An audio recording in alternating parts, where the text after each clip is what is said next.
G'day everyone, Perko here. I hope you're having a fantastic Easter celebration.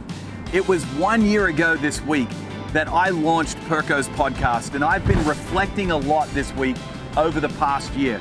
In fact, I was in a position just like this one with my daughter Olivia on the other side of the camera, taking some photographs for me to launch the podcast down at the beach, just like I am here.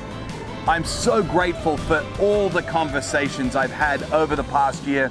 I've learned so much from each and every guest as we've pursued this big idea of reaching our goals without losing our souls. And I hope that you've enjoyed it as well. What would a podcast be without the listeners? It would just be a conversation between me and a bunch of my friends, and it really wouldn't be that exciting. But here's what I know to be true. So many of you have reached out to me to tell me what you've learned along the way, and I'm so grateful to be on the journey with you as I'm learning from some of the greatest leaders that I know how to reach your goals without losing your soul. And my hope is that as I pass on these conversations to you, you'll be able to learn as well.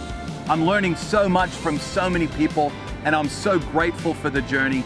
I'm so grateful this year for the time that I've been able to spend with Jesus.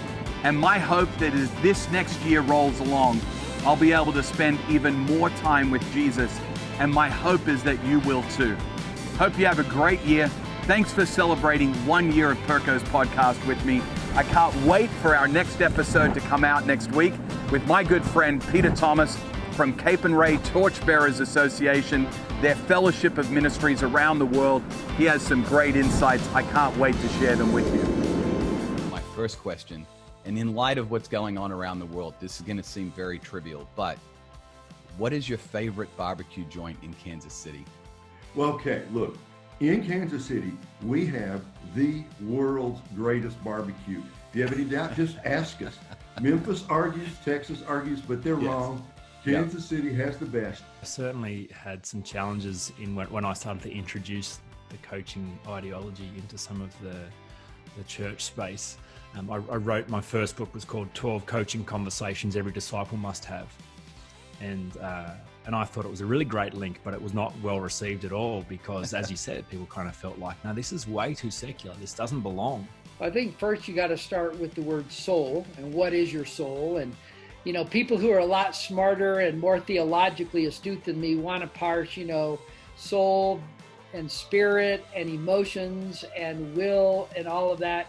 And I'm just a pretty simple, straightforward guy. And I think you can actually make the case for this biblically, that really your soul is the immaterial part of you. That kids in school keep reading and writing and doing and numeracy, keep doing math.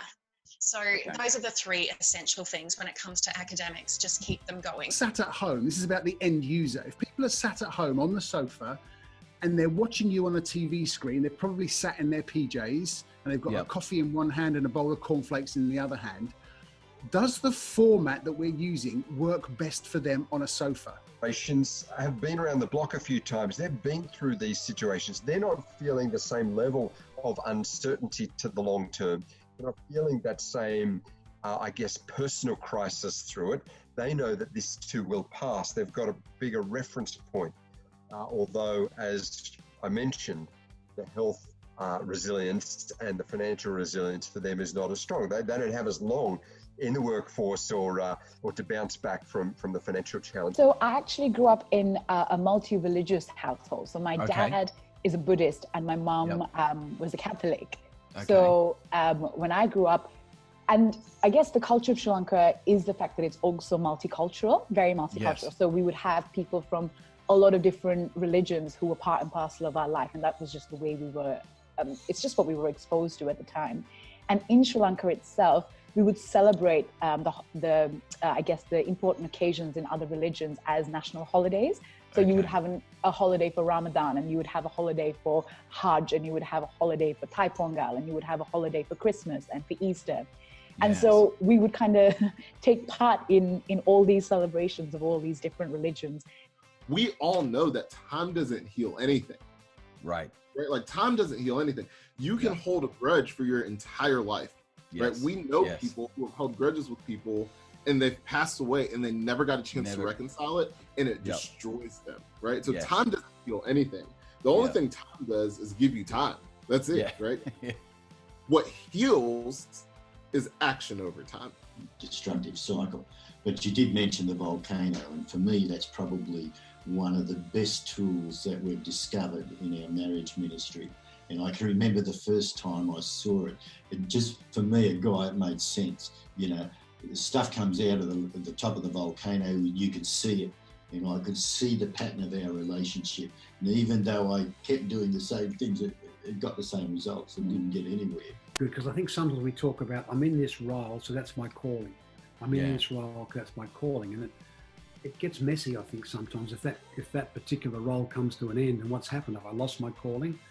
I just think with any role you're in, there's a bigger calling, there's something above that, there's a banner above that the way God has wired you, the way God has equipped you. And I think personally, it is tough because we, as much as we promote this too, it's as much for Anna and myself. Those years as I stepped into ministry, the pressure just kept squeezing in, and essentially what that does is that reveals what's there, right? It reveals what's inside. What I've learned over the years from my own surrendering process is if I don't surrender, I cannot be mindful of other people's needs. If I'm unsurrendered, I'm just thinking about my needs, and I'm a bundle of needs all the time. We asked this really interesting question of employed Australians. We said, if you won the lottery or received a massive inheritance of several $1 million and it covered all your financial needs, would you still go to work? And it was interesting to look at the responses there. We found 23% said they would quit their job and they'd never want to work again. 27% said they'd quit this job and would find other work.